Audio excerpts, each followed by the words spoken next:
Hello and welcome to the Financial Wellness Hour. I am your host, Hirsch, Serman, and I am thrilled to have you here today with me on WGSN-DB, the Going Solo Network. This show is for those who are wanting to learn more about financial wellness, and we will be discussing different life cycles and exploring them both financially and emotionally, because personal finances, believe it or not, are usually not about the money, but rather actually about your emotions that are associated with your finances. Although we might have a general discussion that we're going to have, we'd love to hear from you to make it more relevant. So please do call in. You can reach me through my website, lifecycle.financial. That's lifecycle.financial. Or you can post comments and questions on Facebook or YouTube or wherever you are listening to this. We are going to explore how to positively co-parent. I'm really looking forward to this discussion because this is a topic of huge importance. It's to your happiness as an individual, for your children's happiness, for your well-being, their well-being, and makes life a lot better when you can positively co-parent. So today we have a co-parenting expert, Rosalind Sedacca from the Child-Centered Divorce Network, who is our guest today. And I am really happy to have you here today, Rosalind. Welcome. Thank you for joining us today. Thank you. It's a pleasure to be with you. So I've got a lot of questions. I hope we get through them all. Obviously, the other alternative is just having you back, which I would love. But before we jump into some of the hard questions, I'm going to ask you, can you share a little bit about your background and your experience? Well, I had a divorce in midlife after being married close to 20 years. And ultimately, I founded the Child-Centered Divorce Network and became a divorce and co-parenting coach, and then focused on putting together, in addition to live coaching services, one-on-one, putting together ebooks, e-courses, and programs that people can access online to help them through the pre-divorce decisions, telling the children about divorce, going through the divorce itself, and then after divorce, co-parenting successfully and dating successfully and starting over so that you're having a happier life and a happier future for you and your children. So all of that is done through the Child-Centered Divorce Network. So there's a lot going on. I encourage people, and we will get to how to get there and all the rest, but I encourage people to visit and see what's out there. And I think one of the things, just to point out, so many people focus on getting you through the divorce. This takes you not just getting to the divorce, but through and beyond, which I think is so important as well. And I'm going to ask, the Child-Centered Divorce Network is such a great initiative, if I can call it an initiative. Mm-hmm. What was the catalyst? Can you talk a little bit more about what sparked your founding of the Child-Centered Divorce Network, and also a little bit more about how it works? Yes. So my son was 11 years old, and I had put off getting a divorce for many, many years because, like so many parents, I was very concerned about what was the impact going to be on my son. And finally, I realized he was getting stress headaches and reacting to the tension at home. And I realized that divorce was really a better alternative for him. And of course, I had so much to learn, and my ex and I navigated through the divorce and the co-parenting for years later as we raised our son to do the best we could. But you always feel guilty and concerned, what if I didn't do right by him, and what if I was making mistakes?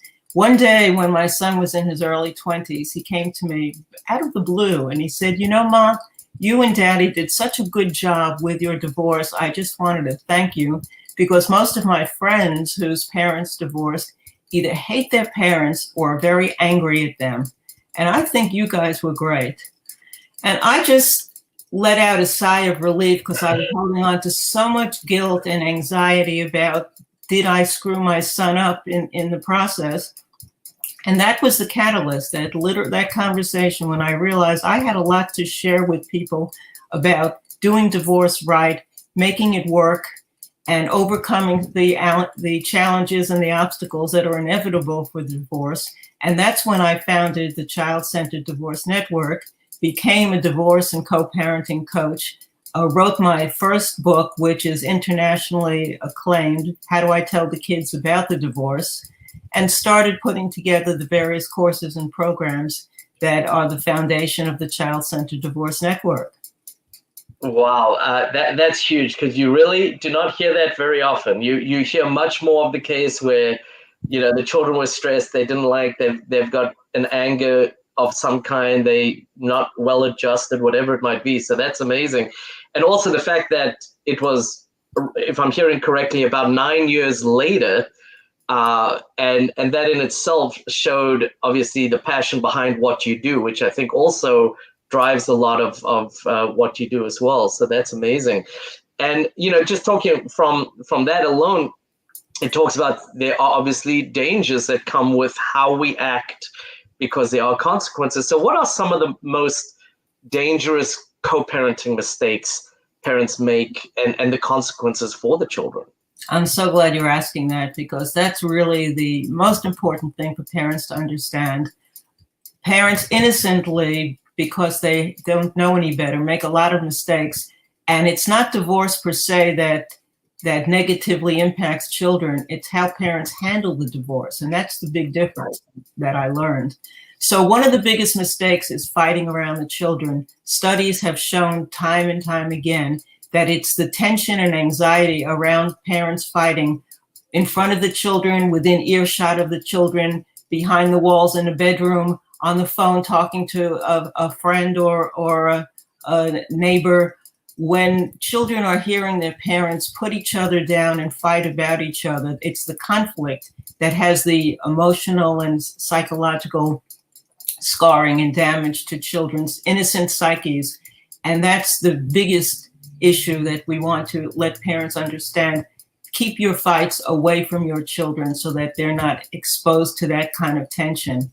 Another big mistake parents make is using their children as messengers and saying, tell daddy I'm going to be an hour late on Thursday night. I'll be picking you up later. It's not your child, even if they're a teenager, it's not your child's responsibility to be conveying messages of things that change. There are wonderful scheduling tools online that parents can use, and you can text one another. There's no reason to get your children involved in your situation. Another huge mistake is using your children as a confidant. That means sharing adult information with your children. Again, even when they're teenagers, they don't have the mental capacity to totally understand the complexity of the emotions involved in divorce and all of the dynamics. Obviously, as parents, we had a lot of problems with that ourselves. Parents need to get support, but not through their children. So we never share adult information with children. I know it's tempting. You want to say dad had an affair, mom's an alcoholic, whatever is going on. It makes you feel better for your kids to know. But you have to think first, what is their child going to do with that information?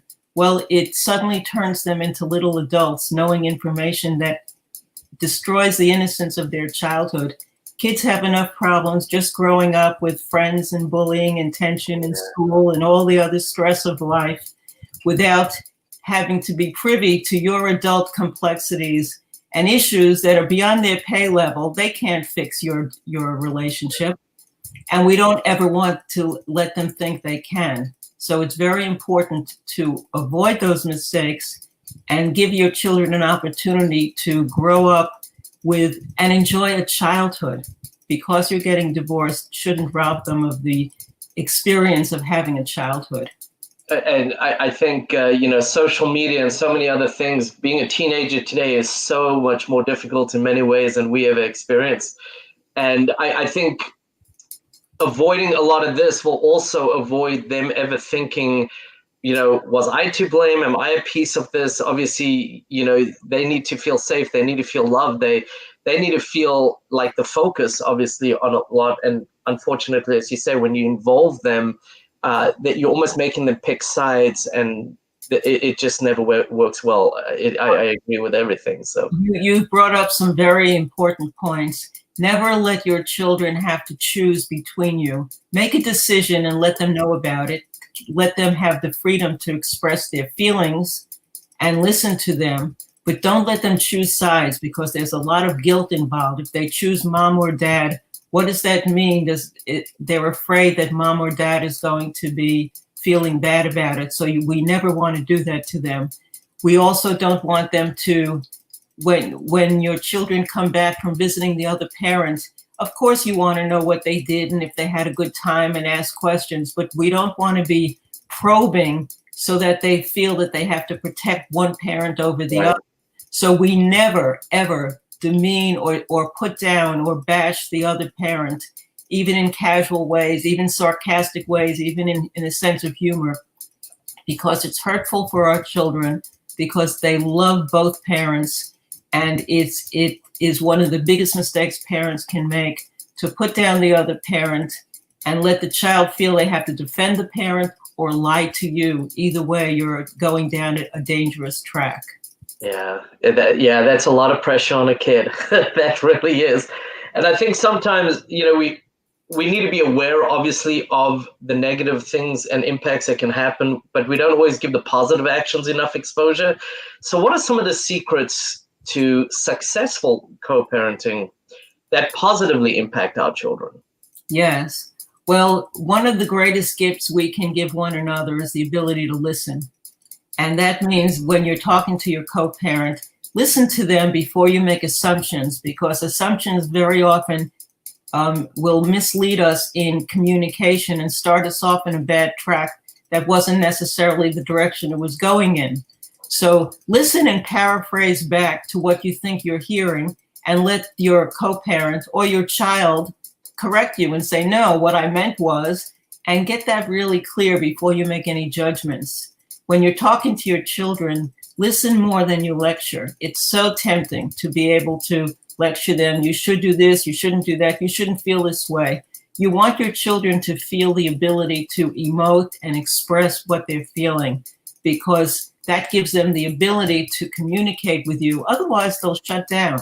They'll stop talking with you. They'll stop confiding in you and sharing with you. And that's the kiss of death in a healthy relationship between parents and children. So you want to allow your kids to vent. They may be angry about the divorce. They may say, I hate you for doing that. And let them know you understand that these are very complex adult issues that mom and dad are working on discussing, but this is not your responsibility. We appreciate your sharing how you're feeling, and we will make decisions about it. So you take the responsibility off of their shoulders, put it on your own, and then be a mature role model. So responsible co-parenting means that you're always remembering that your children are watching and learning from you, and they learn just as much from what you say and in what you do and how you act as what you say.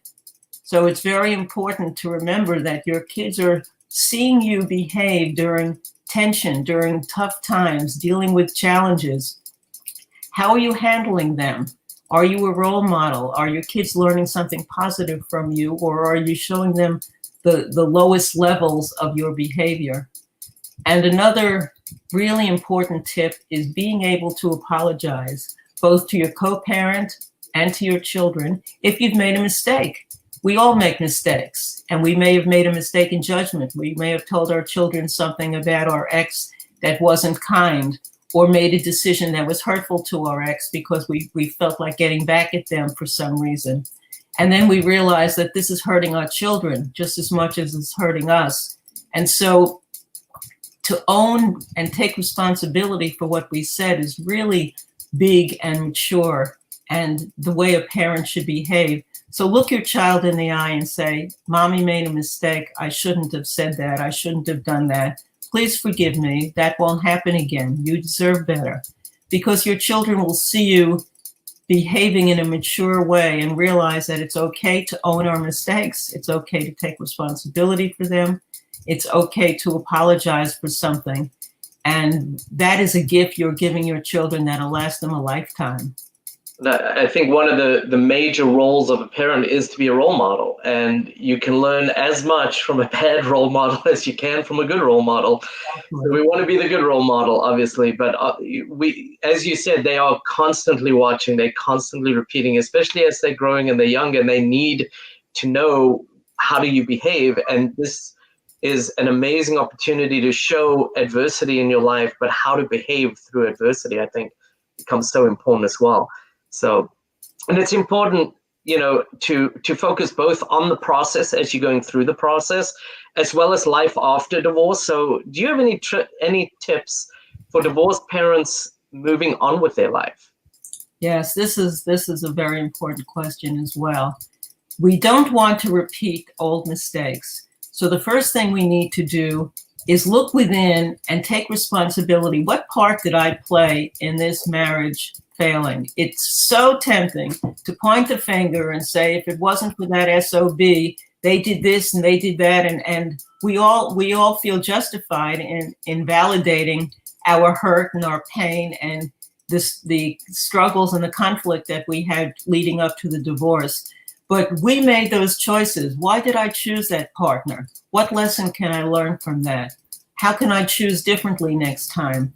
What part did I play in adding to the tension and the stress? Could I have handled things in a different way?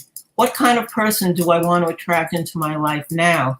Those are the important questions to ask yourself, and look for the lessons that you could learn so that you don't repeat the same process again.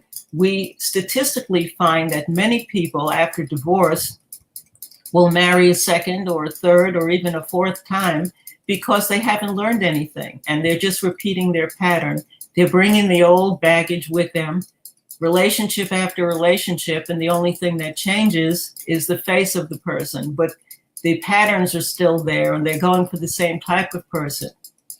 So if you stop and you do what I call do your homework, is looking within, learn the lessons, reach out for help from a coach or a therapist if you need to, and get the support you need so that when you're out again in the world, transitioning into a new healthy future for yourself, you know how to choose more wisely. Right. Now, you also have the huge responsibility of being a parent. So when you divorce and you don't have children, well, you could cut the cord and move on. But when you divorce as a parent, you are co-parenting those children for the rest of your life. And it's another level of responsibility that's enormously important. Mm-hmm. So you have to think before you start going out and dating. And I have to remind clients very often that just falling in love and being excited about the romance of being in a new relationship is wonderful. But because you're a parent, you can't just select any person out there. You have to let them know right from the beginning that you are a parent and that your children are very important in your life and that you don't want anyone in your life who doesn't also love and respect your children. And that's a process. We can't expect a new person to love and respect our children after 2 dates or something. So right. we have to take the process very slowly. And we have to honor the fact that we are getting to know a new partner, enjoying our time together, but also evaluating them as a prospective adult in our children's lives, a friend, another person who's going to have responsibilities in their lives. So we want to take a long time before we introduce our children to partners, relationship partners. You don't want to have a revolving door of relationship partners coming into your children's lives because children get very attached to people. And in 2 months or 6 months, you don't want to be opening the door and closing the door and starting over again and again, because it's difficult for children. I say to people, if you didn't like it the first time, there's no reason you're going to like it the second time. So you need to learn from your mistakes, and we've all made them. I love that. And we need to take responsibility, as you said. And I'm going to try to slip one more question in quick before we have to take a break. You mentioned about a significant other and meeting people and not having a revolving door. Meeting someone, as you said, can be very exciting. It can also be a little bit daunting all at the same time, and balancing your kids, your new life, and more is so challenging to begin with. How do you introduce that new significant other to your children? When, how, where? Share a little bit on that, if you would. Ginger. And also how people can get in touch with you, because we're going to have to pay some bills after this question. So. Okay. gingerly. You want to take your time and slowly. So if you find someone that you really think is a serious contender for being in your life and being in your children's lives, then you want to introduce them on a very slow basis, an hour to go to a McDonald's and have a lunch together, a picnic in the park, some activity where you're spending a short amount of time and they can get to know one another.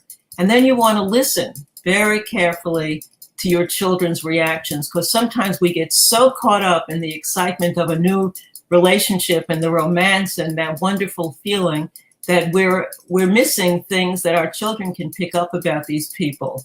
And so listen to what they say and validate their feelings, even if you don't like what you hear, because their feelings matter. Now, on the other hand, sometimes children try to sabotage any relationship with a new partner because they don't want you dating someone new, bringing some stranger into their lives. So we have to understand again that this is a slow process where you have to win them over step by step by step. And you have to talk to your kids and talk to your partner and take your time. It's a relationship dance, and it shouldn't be, you don't want to throw children into an arena that they're not comfortable with. One thing that I can advise that's very important is the more secure your child is with their relationship with their existing parent, their biological parent, the parent who's been raising them till the divorce, the closer that relationship bond still is after the divorce, the easier it is for you to bring a new friend into the family because they're not replacing mom or dad. They're just a new person, a new adult to have fun with. Never let that new adult be the disciplinarian. Never let that new adult be someone who suddenly replaces and becomes a parent, because your children will reject them and be very angry. But if they're friends and they're an asset to life, and your children still have their interaction with their other parent, then it's a much smoother transition to go through. Wow.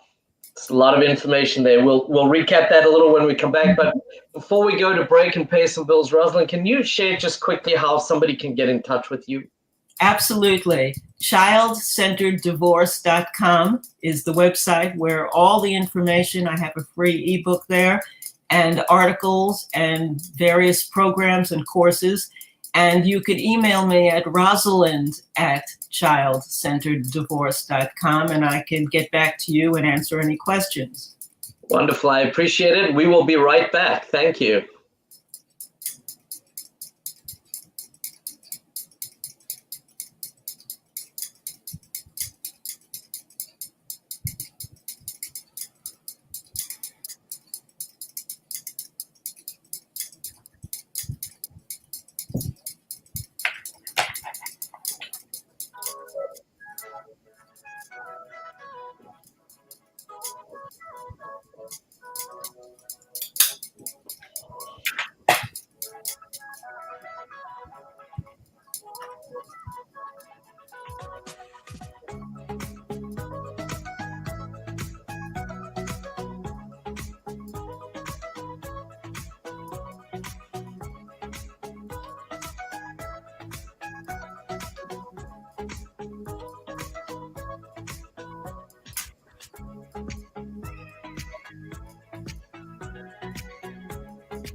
Hello and welcome back to the Financial Wellness Hour. I am Hirsch, Serman, your host.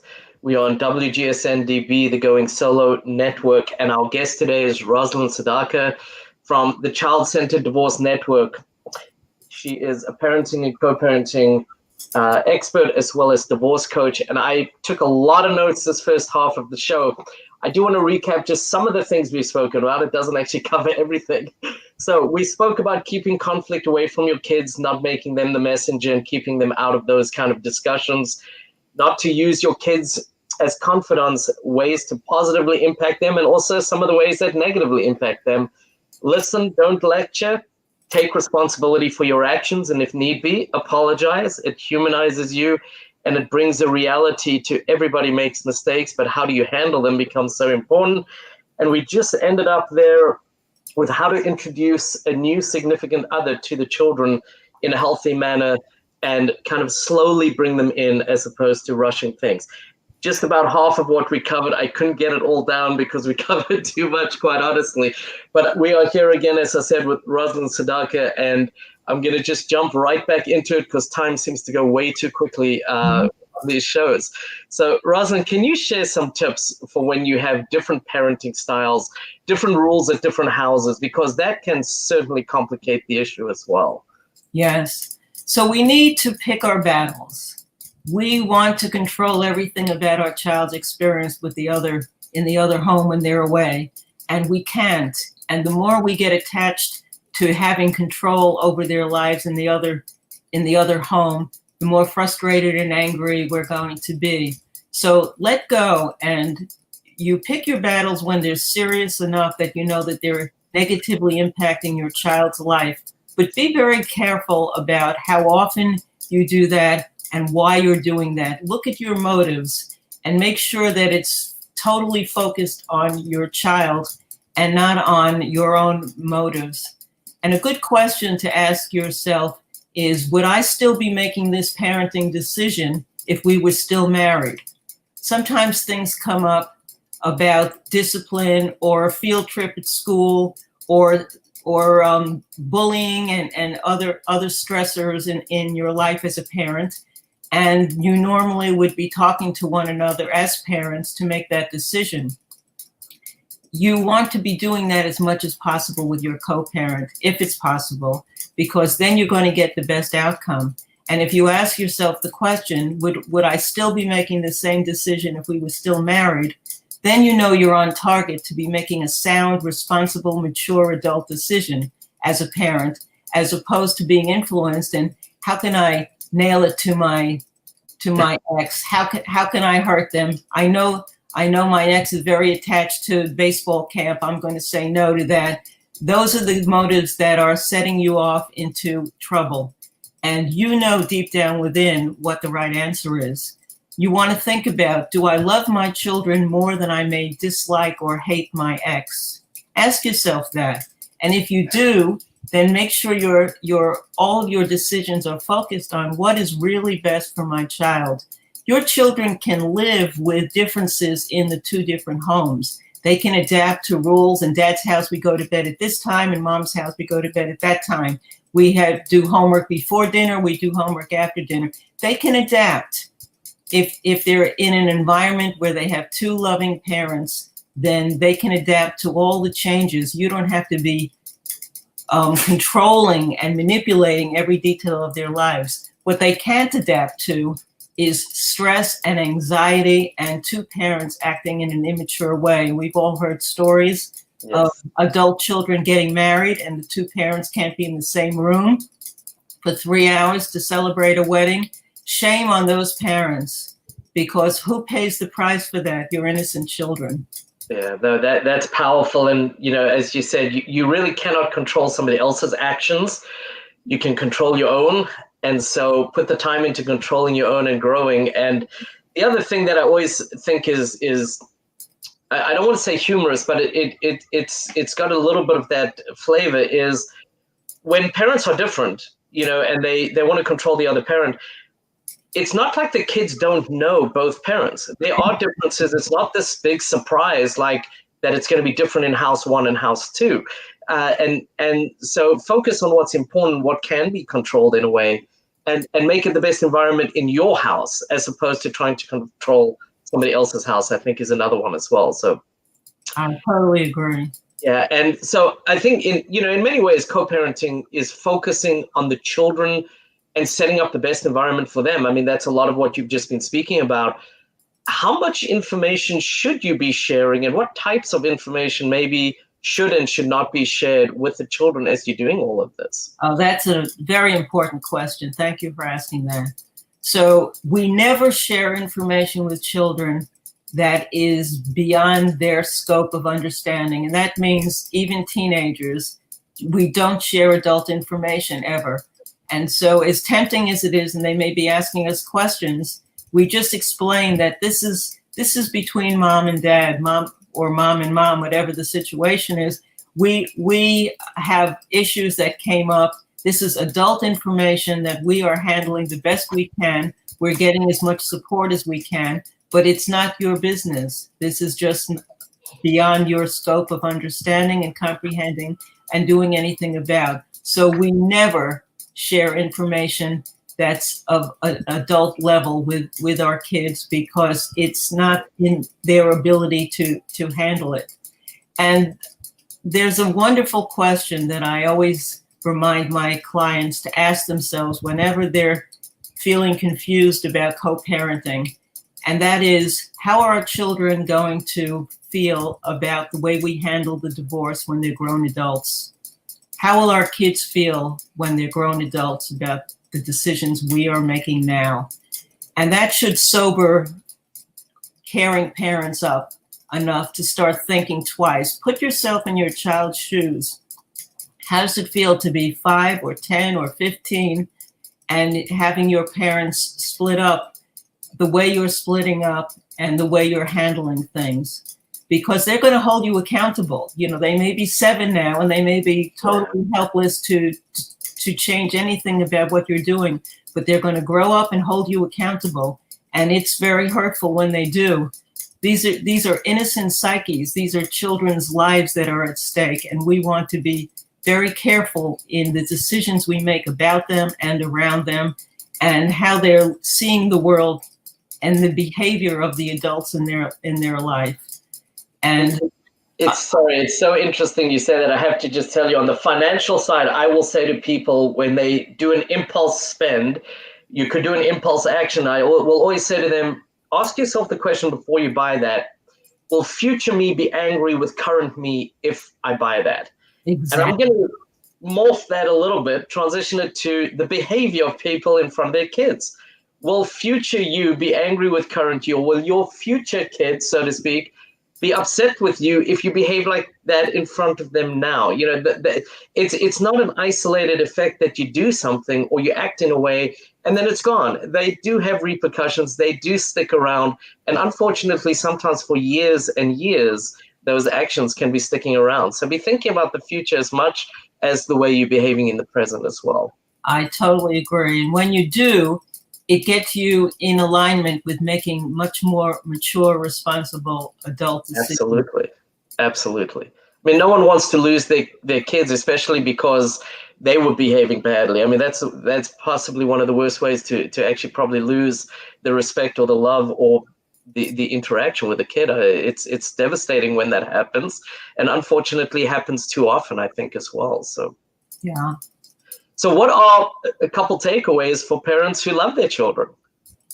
Remember that you are role models all the time. Just be aware that it's not only what you say, it's what you do and how you behave, because your actions speak louder than your words. Also, look for catching your children and your ex doing something right. You know, when we talk to our co-parent, it's so easy to be constantly blaming and criticizing. You forgot this, you didn't do that, I told you we need to do this, and we're berating one another. And it's nice to start a conversation with, thanks for picking up Joey an hour earlier than I expected. Thanks for responding to my text quickly. And then say whatever it is you need to say to have the other conversation. But find your ex doing something right and compliment them. They're much more likely to ultimately do the same with you. And the same with your children. Catch them doing something right. Acknowledge them. A pat on the shoulder, a smile, look them in the eye, give them a wink, hugs. And I haven't mentioned strongly enough the fact that we have to remind our children, especially in the early days of the divorce, that they are not to blame no matter what's going on. Even if parents are fighting about the children, it's not their fault. Remind them that they're innocent, they're not to blame. Children will start believing, maybe if I wasn't fighting with my brother last week, maybe if I didn't get a D on my report card last month, maybe if this and that happened differently, mom and dad wouldn't be getting a divorce. Well, that's not the case. And children need to know that. So they need to be reminded often of the fact that they are not to blame, they are not responsible, none of this is their fault, and that they're innocent. So I think that's incredibly important, because they will fill the void with negativity if they don't know. They will start to assume that. So through our dialogue, it's readily evident that this is a complex situation. There's no cookie cutter, one kid style fits all, and how do you handle it?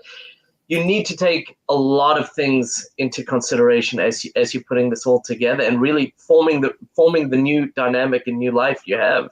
So sometimes you can't even see clearly through this emotional whirlwind that's going on in your life.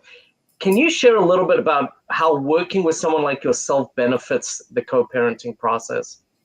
Well, the beauty of coaching is that it's very immediate and it's in the present. We address challenges that you're facing now. So we're not going back into the history of your own childhood and getting into therapy, which has its place. But if you're dealing with co-parenting challenges and you want to find new answers, new options, new insights about how to behave, then coaching will do that. We'll find solutions that work for you. So it's very personalized and customized to your needs and to your particular family dynamic. No two children are the same. No two families are the same. No two divorces are the same. Even if they're similar, they're not the same.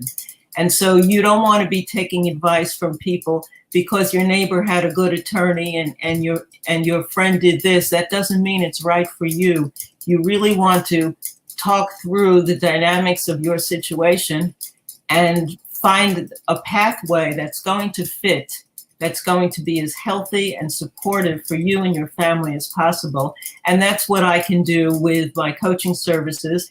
And if one doesn't want one-on-one coaching digitally, then I also have e-courses and programs at childcentereddivorce.com, so people can find something that has great advice and you could take it step by step. I've also just completed an anger management for co-parents 8-hour course. Great. That it can be court mandated or taken voluntarily because you know you have anger issues, because that's something that needs to be addressed. To move on in health successfully in life, one needs to know how to handle anger in the best possible way, and your innocent children should never be exposed to that. I agree 100%. And we've got about 3 to 4 minutes left. So I'm going to ask, you have been generous enough, and I'm excited to share that you have a free gift for our audience. I'm going to ask you to touch on that. And also for a minute or two, touch on the International Child-Centered Divorce Month coming up in January, which is 2 days away. So if you can touch on those two, I'd really appreciate it. So at my website, childcentereddivorce.com, right at the top, there's a free ebook on post-divorce parenting, success strategies for getting it right, and just enter your email address, and that's instant download. You'll have great insight and articles and tips similar to the information we've been talking about now. It's a great resource to have. And for International Child-Centered Divorce Month, throughout the month of January, we have a special website set up where you can get free gifts from divorce experts on 4 continents around the world. This is our 14th year of commemorating Child-Centered Divorce Month. And you just need to go to the website divorcedparentsupport.com, put in your email address, and you'll go right to the page where you can download as many of those gifts as you like. And they include videos and ebooks and e-courses and complimentary coaching services and a whole lot more from experts who are all child-centered, because everything on my website, there's a directory there. There's tons of interviews and articles and resources and programs It's a support center, so parents can remember you're not alone, and everything you need is in one place, childcentereddivorce.com. I encourage everybody listening to go there. There is so much information out there for you, and it really is very, very quality information that you can take, and you can literally change the way that things are happening quickly. I mean, within the day, if you really take it to heart and you use it appropriately. One more time, Rosalind, if you can, childcentereddivorce.com is kind of your center point to get in touch with you and to find all of these resources as well, right? So if people want to, please do, and I encourage you to go out there. Rosalind, thank you for shedding light and sharing your insights. With emotions so high during a divorce, it's like wading through this fog of emotion. I appreciate how you simplify such important and not easy topics, which in itself is not an easy thing to do. So thank you for that as well. I am Hirsch Serman, your host of the Financial Wellness Hour. Please reach out to me through my website, lifecycle.financial. That is lifecycle.financial. You can reach out with questions for me or for Rosalind Sedacca, our guest today. I look forward to you joining me on my next show, and happy holidays, and thank you all for tuning in. I really appreciate you being here, Rosalind. Thank you again. Thank you.